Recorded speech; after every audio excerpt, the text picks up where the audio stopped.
Welcome everyone. We're going to be talking pretty in depth about fashion today, so I want to take a quick pulse on the room. Who here works in the industry? By show of hands. Okay, looks like about half. How about who's a designer? With maybe like 5+ years of experience? Okay, so we have some pretty young designers in here. Who lives in Austin? Yeah, locals. How about New York or LA? Okay, a smaller city? Okay, great, pretty even representation. I'll start by introducing myself. I'm Casey Martin. I'm a writer and founder of the Peahen, a site dedicated to bringing truth-telling back to fashion. I also work as a stylist, a vintage curator, and a model here.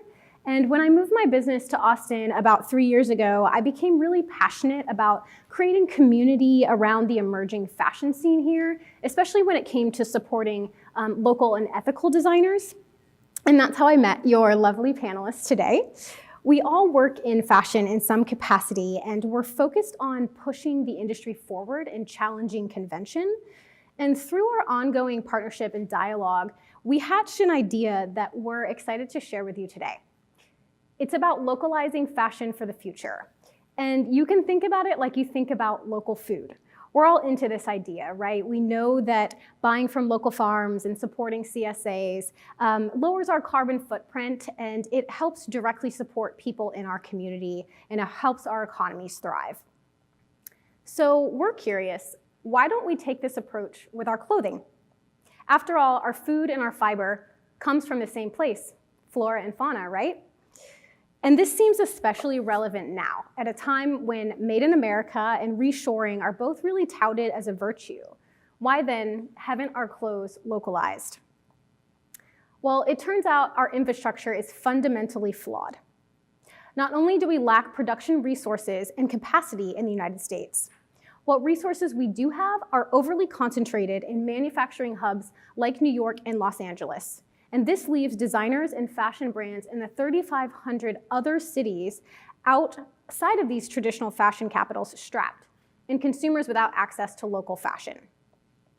Conversely, in an on-demand world, the one that we're proposing, designers would have access to production no matter what their zip codes, and consumers could help cultivate these niche fashion communities in their cities.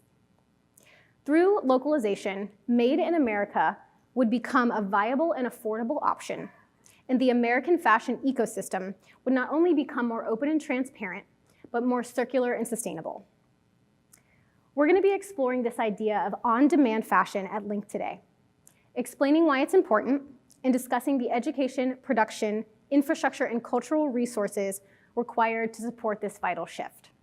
Now, we're a panel of current and former Austinites with about 20 years of collective experience in the city. So keep in mind that we're going to be discussing this mainly from our perspective, what's worked here and what hasn't, in hopes that you can kind of lift these ideas and take them and apply them in your city.